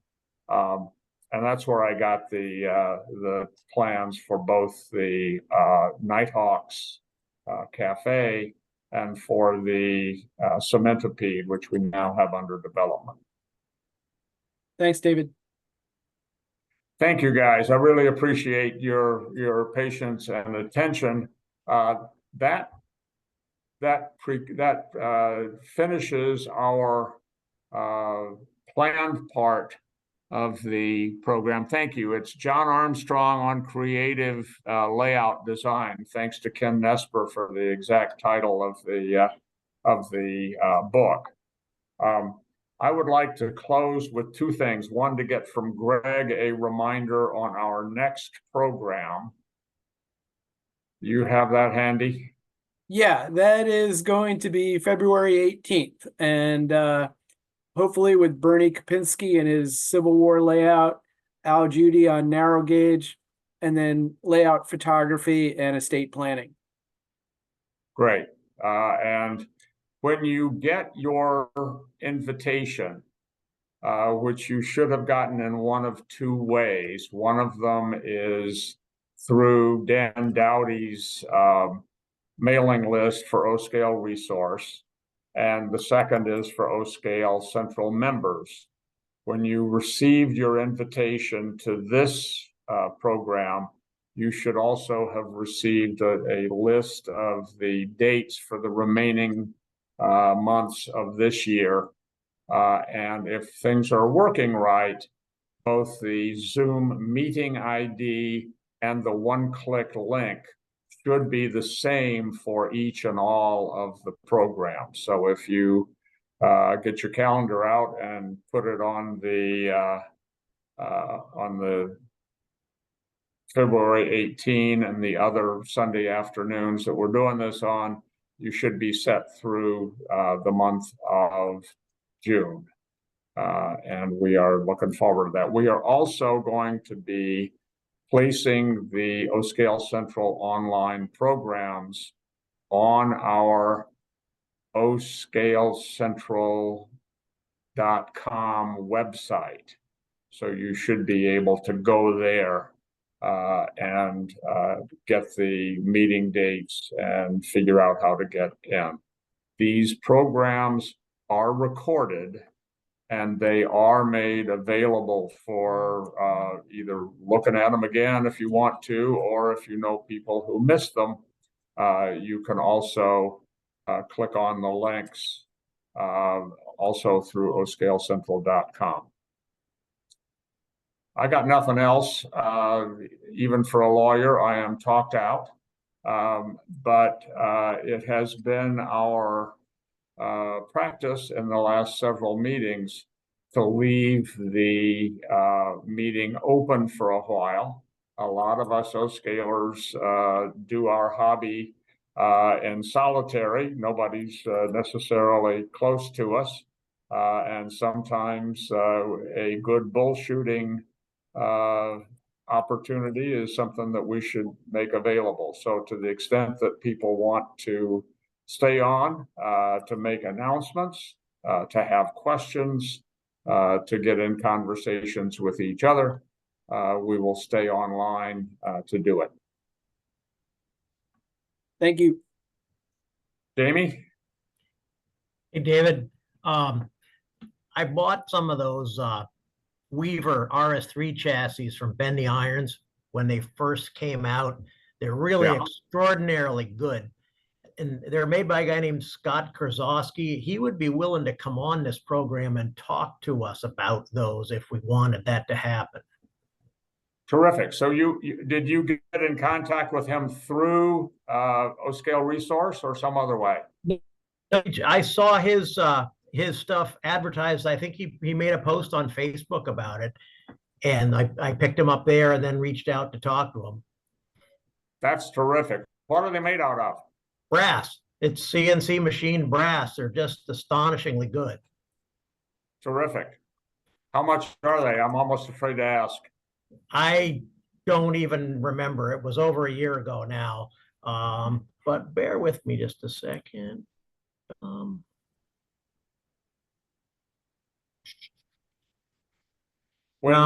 don't have it right. I thought I had it in front of me, but I don't. When Des Plaines Hobbies, Ron Sebastian did milled CNC brass frames for the Red Caboose Jeeps a number of years ago. They were $50, I think, by the time he did a second run. So their brass is expensive, and these frames are not going to be cheap. But God knows the frames on Weaver RS3s are a weak point in the design, to say the least. So thank you. Yep. Well worth it. He did advertise an O-Scale Resource. Yeah. And while I'm hogging the screen here, whatever we think about social media, Facebook and Instagram, at our club, the Great Falls Model Railroad Club, we made a point in 2023 really utilize that to our advantage. We put out an advertising budget for events, and for our fall event around Thanksgiving, we got 32,000 hits. And it was the most phenomenally attended event that we've ever hosted. So, there is for $200 in advertising cost on Facebook. So there is some value to this stuff. If you have a Facebook page, stir it, keep the interest up, and don't be scared to advertise. Thank you, Jamie. I've got a question for John, if I may, or an idea for John.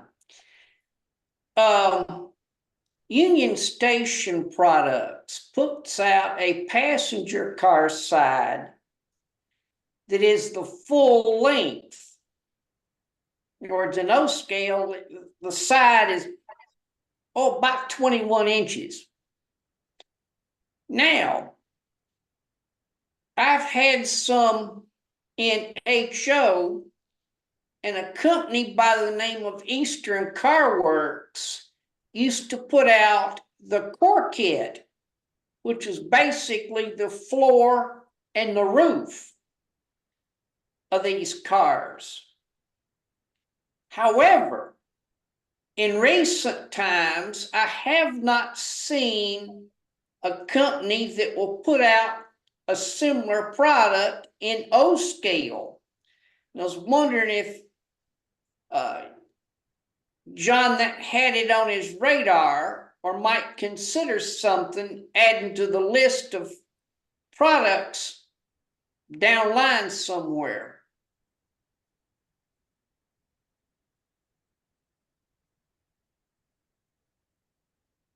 Well, we haven't spent too much time yet on the passenger stuff. We have some parts, passenger car ends. I know we have a lot of the original roofs that were done by Northeastern, molded for the different style of roofs. Normally they came longer and were cut to the proper length depending on the car. Yeah. And then I know the sides were quite laborious from what I was told by Bill Pope's son, Danny, because he said his dad used to spend hours and hours doing passenger car sides. And I guess he must have really loved doing all the rivet work and cutting the windows. And so we're a little bit ways from, getting into the passenger car stuff. We have some trucks, we have some body detail parts. Yeah, there's always an interest in that sort of thing. Well, the thing is, Union Station products, they have a very good side where you can add fluting or delete it. But I'm finding with the kits that I've got, their core kit for the roof and the floor in particular leave a lot to be desired, especially when coming from HO and converting into O-scale 2 rail. The Eastern Car Works floors were a whole lot better. And I think, now I could be wrong on this, it would be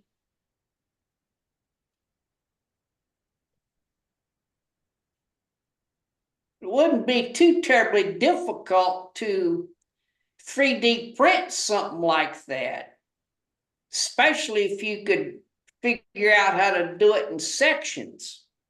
Because like I say, these full-length passenger cars in O-scale are 21 inches long, or maybe just a touch more. Yeah. So 3D printing them in one piece might be rather difficult. I don't know. But I was wondering if All Nation Products would consider adding something down line like that. It's possible, and some stuff we 3D print we do in 2 sections, and then use JB Weld to join them together, get a good bond. I have seen some longer stuff printed that sometimes tends to twist or warp depending on environmental conditions, and I've even done some trolley flat cars where you get the old sway back, which I suppose if you were actually trying to print that, you might have a little more difficult time, but on some of them it looked kind of natural, especially when you put the truss rods on, and looked like a older car that had too much weight on it over the years. I've really liked the cars, almost like a wrapper that you're talking about, Ed. And I have found very good luck at swap meets. Any one of the ones we talked about would work, although Chicago is as I said, the mother church. There is, in addition to whatever milled wood roofs you might find, either from Northeastern or some other company, or in an older kit, the Indianapolis Car Company made a streamlined car of plastic, and they had a very nicely shaped plastic roof. I think that would probably go very well with the models that you're talking about. Go to an O-scale show, wander around, and look for things that look like core kits. That's what I'm going to have to do some of. I just don't have the financial resources to go to some of these shows that you've talked about here on the program. And I also feel like if I can support something like John's company and possibly supporting what the work that Sarah does and some of the other folks that are involved with O-Scale 2 rail. We hear you. I bet John does too. Yeah. And Dan, with his O-Scale resources, I like looking through that to see who does what.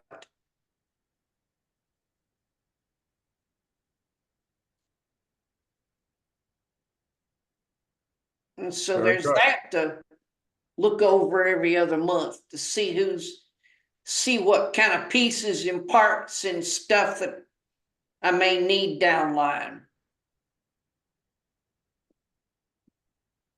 Some of the stuff we have developed or come out with was a result of a modeler calling me up and saying, "Hey, can you do such and such a boxcar end type thing?" And it seems to make sense that, well, if you do it for one modeler, sure there's other modelers that could use the same part in their work. So the feedback we get is very important, and just a matter of time and fitting it in. It seems like I've got more CAD work to do than anything else when it comes to the 3D printing stuff.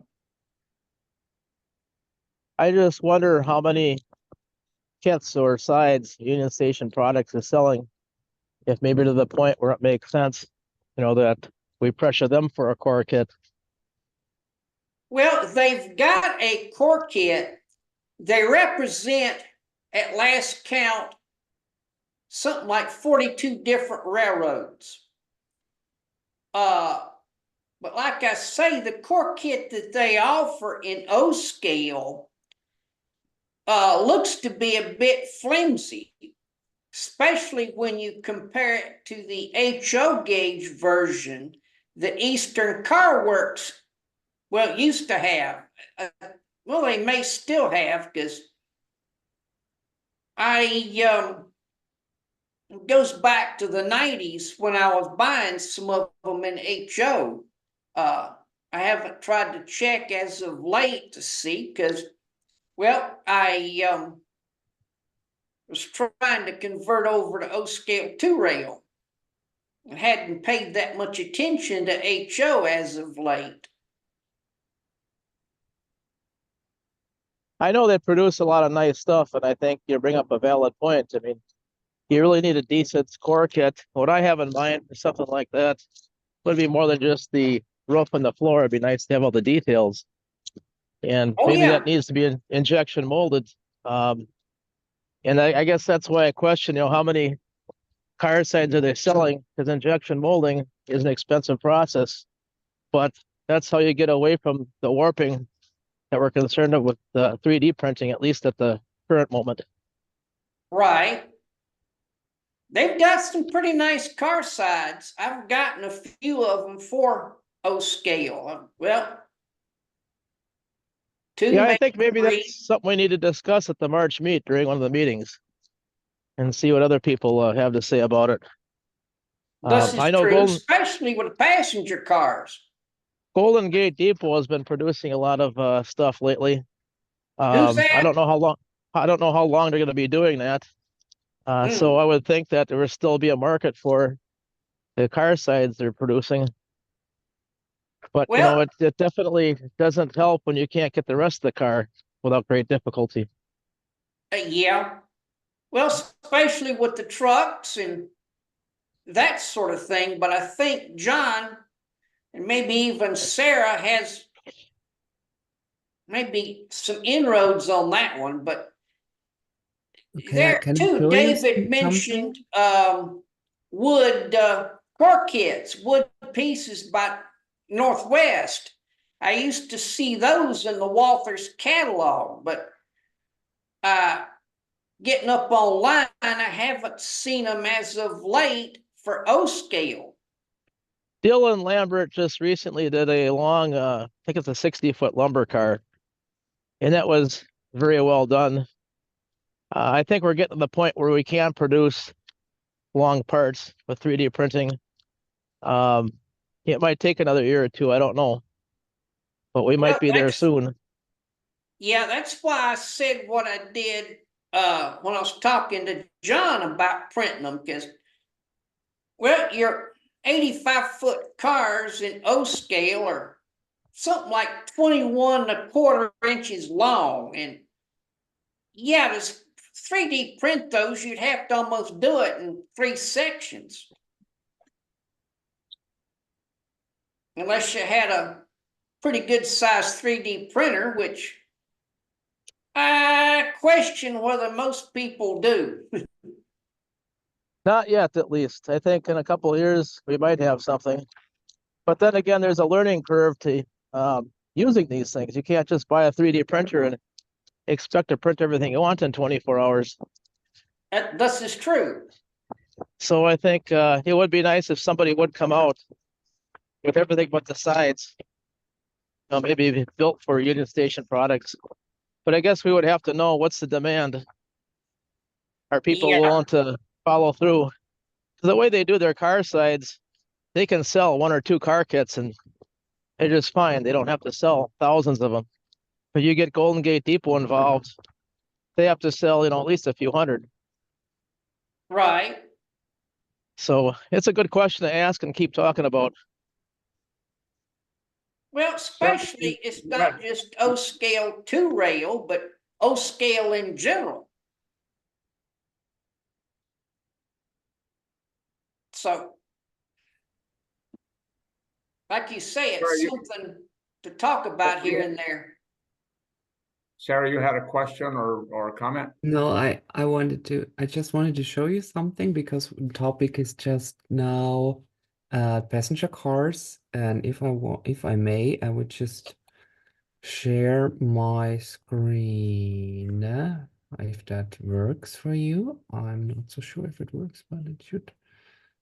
And now you should see the latest project. I don't know if you can see that now on your computer screen, that Jay Criswell and I are doing, and we are building together these beautiful trucks for the Chicago and Northwestern coaches that ran in the Challenger consist, and that's a train that I model. So we have now been able to use the 3D prints from my design and cast them in brass.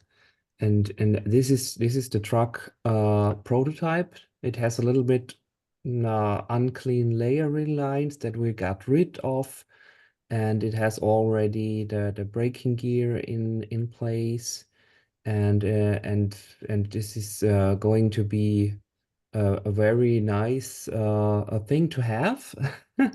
And I went for brass because of it's just it's brass, it's you can't top that. It's just very good. So but what I will do is getting this available for people, but in resin, in printed resin, a very strong material, and should be as good.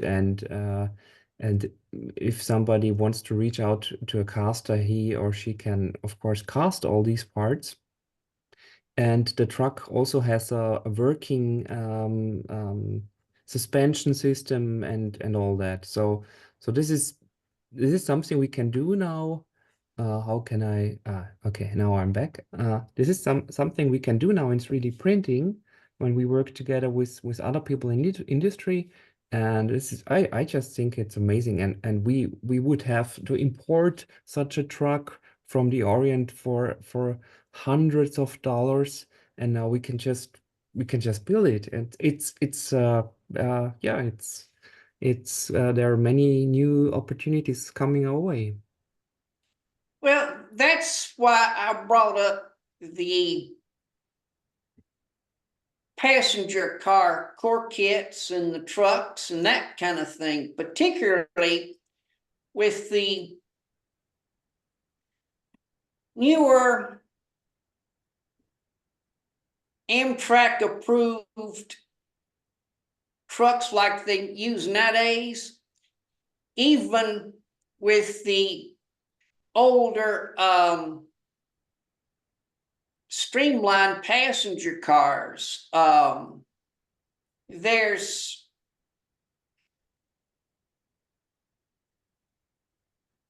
some of your roller bearing trucks and that kind of thing that they use on passenger trains nowadays, that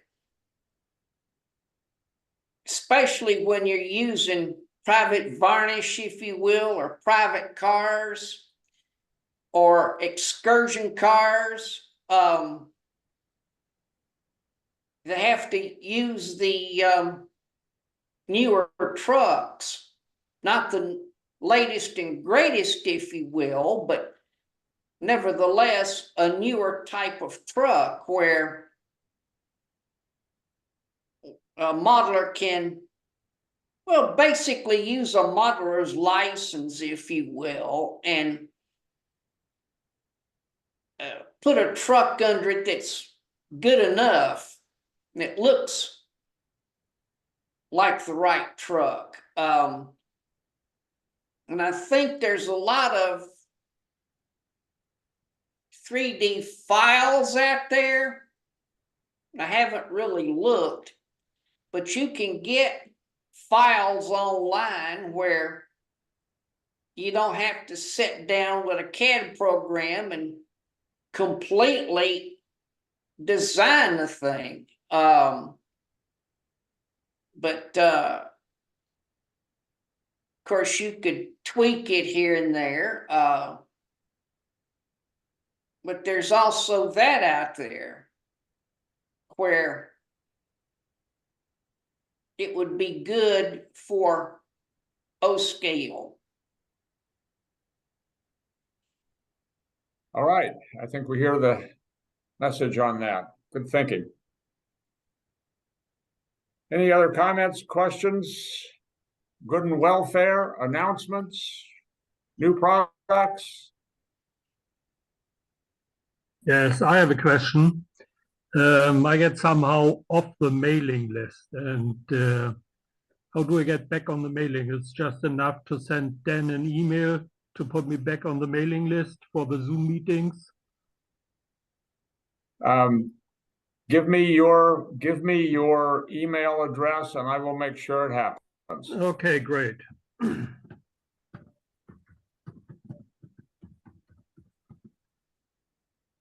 You can put that up on the chat. That's a way to do it. I'm just doing it, yeah. Here you go.